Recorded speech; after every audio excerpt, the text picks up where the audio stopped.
मध्य प्रदेश में विधानसभा चुनाव का काउंटडाउन शुरू हो गया है। इसके साथ ही दोनों बड़ी पार्टियों में हलचल भी शुरू हो गई है। फिलहाल सत्ता पर काबिज बीजेपी के लिए चुनाव से पहले एक बहुत बड़ा झटका देने वाली खबर सामने आई है। दरअसल राजनीति में लौह पुरुष के रूप पर पहचान बनाने वाले बीजेपी के वरिष्ठ नेता और पूर्व मुख्यमंत्री स्वर्गीय कैलाश जोशी के पुत्र और पूर्व विधायक दीपक जोशी ने अब बीजेपी से किनारा करने का मन बना लिया है और कमल का साथ छोड़कर कांग्रेस का हाथ थामने की बात कर दी है, जिसके बाद से मध्य प्रदेश की राजनीति में एक बड़ी खलबली मच गई है। दरअसल मालवा में स्वर्गीय कैलाश जोशी एक जाना माना नाम था और उनके पीछे एक बहुत बड़ा जनाधार था और पिता के जाने के बाद उनकी विरासत को पुत्र दीपक जोशी संभाल रहे थे।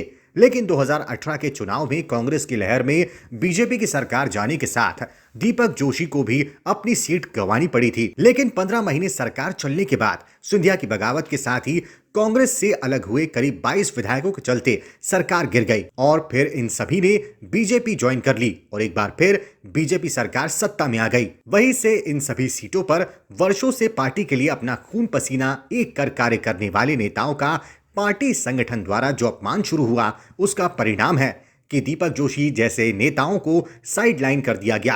कई बार उन्होंने अपनी बात संगठन स्तर पर रखनी चाहिए, लेकिन कोई सुनवाई नहीं हुई, जिसके बाद उन्होंने पार्टी छोड़ने का फैसला लिया है। दीपक जोशी ने कांग्रेस ज्वाइन करने से पहले मीडिया से चर्चा में क्या कहा, आप भी सुनिए।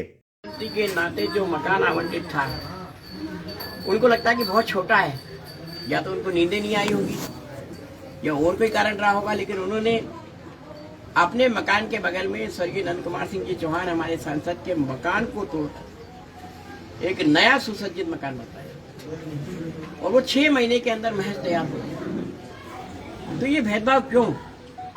जिसने आपकी पार्टी को एक बहुत बड़ा स्थान दिया, उस आदमी के स्मारक को आज तक आपने नहीं बनाया और दूसरी तरह अपनी व्यवस्था के लिए, अपने ऐशो आराम के लिए आप अपने मकान को 6 महीने के अंदर बना।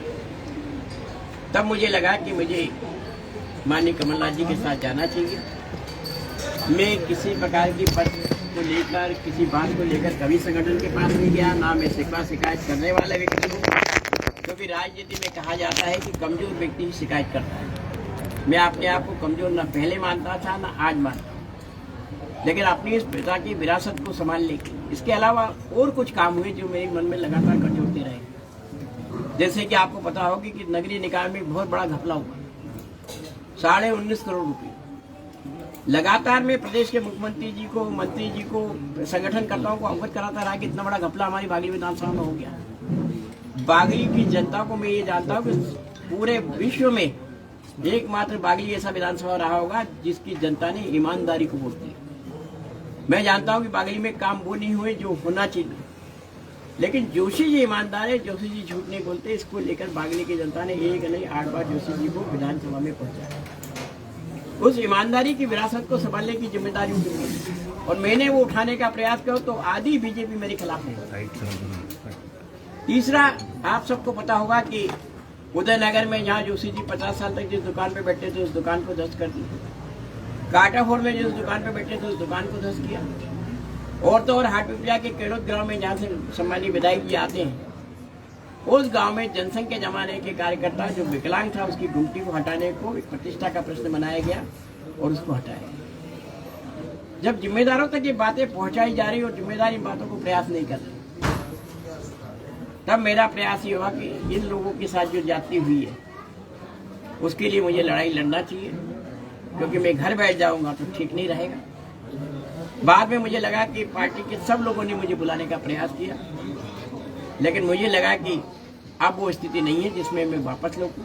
11 बजे के आसपास भोपाल में मैं किसी प्रकार के चुनाव, टिकट, वादे, किसी चीज से भी कमलनाथ जी को बांधना नहीं चाहता। अब इस घटनाक्रम के बाद पार्टी के बुजुर्ग और वरिष्ठ नेताओं ने सत्ता संगठन के साथ बीजेपी के महाराज सिंधिया पर भी जमकर हमला बोला। बीजेपी के वरिष्ठ नेताओं के हमलों से पार्टी में तूफान मच गया। इंदौर में पार्टी के वरिष्ठ नेता सत्यनारायण सत्तन और भंवर सिंह शेखावत ने ज्योतिरादित्य सिंधिया और उनके समर्थक मंत्रियों पर जमकर हमला बोला। कहा कि सिंधिया केवल पद के लिए बीजेपी में आए थे और पार्टी ने उन्हें वह दे दिया। साथ ही शेखावत ने कहा कि उनके साथ आए मंत्रियों ने पूरे प्रदेश में लूट मचा रखी है। पार्टी के सारे सिद्धांत इन्होंने तोड़ दिए हैं और सभी सिंधिया मंत्रियों के द्वारा जमकर भ्रष्टाचार किया जा रहा है। पार्टी के दामन पर इससे पहले इतने दाग नहीं लगे जितने सिंधिया और इनके मंत्रियों के आने के बाद लगे। पार्टी मजबूत होने की बजाय खोखली हो गई है। पार्टी के सिद्धांत पीछे छूट गए जिन्हें लेकर पार्टी का निर्माण किया गया था। यदि समय रहते पार्टी और संगठन नहीं चेता तो जो हाल आज कांग्रेस का है वही हाल एक समय बाद हमारी पार्टी का होगा। सुनिए शेखावत ने क्या कहा। नहीं, सिंधिया समर्थकों के बारे में देखिए, आए हैं तो उनका स्वागत किया लोगों ने, और इतना ही नहीं स्वागत किया, उनको पार्टी में लाके पार्टी के कार्यकर्ताओं ने जिताया भी। लेकिन उसके बाद जो स्थितियां बनी है पार्टी के अंदर, वो मन को पीड़ा देने वाली और दुख देने वाली हैं। आज पार्टी उनके आने से अगर कोई मजबूत होती तो हमें समझ में आता, लेकिन उनके आने के बाद में हमारे पार्टी की ज़मीन खोखली हो गई, हमारे सिद्धांत छूट गए।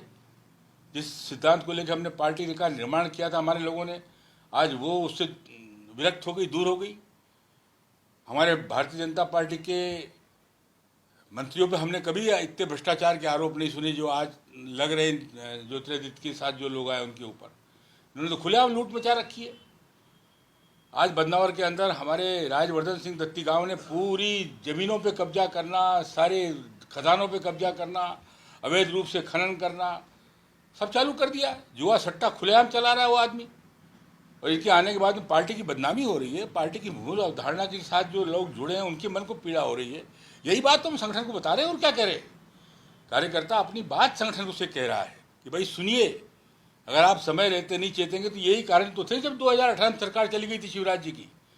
जिन लोगों ने सरकार गिराने का पिछली बार काम किया, पार्टी के खिलाफ जिन लोगों ने काम किया, आप उनको पुरस्कृत कर रहे हैं। और जिनका जीवन खप गया इस पार्टी को खड़ा करने में, आज उनको इतना अपमानित करके आपने कोने में बिठा दिया। आप बुजुर्गों का सम्मान करना तो सीखें। वो नहीं कह रहे कि हमको टिकट दे दो, कोई टिकट की लड़ाई नहीं है ये पार्टी को जिंदा रखने की और लोग जो समाप्त करने में लगे उनके खिलाफ का संघर्ष है ये। वहीं वरिष्ठ नेता सत्यनारायण सत्तन ने कहा कि यह टिकट की लड़ाई नहीं है, पार्टी को जिंदा करने की लड़ाई है और जो लोग पार्टी को खत्म करने में लगे हैं उनके खिलाफ लड़ाई है। सिंधिया पार्टी में कटोरा लेकर आए थे। पार्टी में आकर सिंधिया ने कोई उपकार नहीं किया है। उन्हें पता है कि वे वजनदार परिवार से हैं तो उन्हें दल बदलने में दिक्कत नहीं होगी। भारतीय जनता पार्टी का जो रुख है जी, वो रुख अपने पुरातन नेताओं की अवहेलना का बन गया है। और ऐसी स्थिति में ये दो तो नहीं जा रहे हैं, ये दो जाएंगे तो इसके अलावा और भी 100 जाएंगे। जी जी, इन्होंने जिस तरीके से अन्य लोगों को ग्रहण करके उन्हें प्रतिष्ठा दी है, पद दिए हैं, उसी तरीके से ये असंतुष्ट लोग जिन्होंने अपना जीवन पार्टी के लिए समर्पित किया और लड़ाई लड़ते रहे हैं, इन लोगों के द्वारा लड़ी जाने वाली लड़ाई का मुआवजा तो इन्हें मिला नहीं है। जी जी, और ऊपर से उन लोगों ने जिन्होंने हमें 70 साल से गालियां दी हैं, उन लोगों को अपने पास बैठा करके उनका राज तिलक कर रहे हैं। तो यही स्थिति तो बनना ही थी। अब पार्टी के वरिष्ठ नेताओं के बयान के बाद और दीपक जोशी के कांग्रेस ज्वाइन करने से कहीं ना कहीं बीजेपी की रीति नीति पर सवाल खड़े होना लाजमी है और आने वाले चुनाव में मालवा में बीजेपी को इसका बड़ा नुकसान उठाना पड़ सकता है। और यदि सत्ता संगठन अभी भी नहीं चेता तो चुनाव से पहले कुछ और बड़े नेता कांग्रेस का दामन थाम सकते हैं, ऐसा सूत्रों के माध्यम से पता चला है।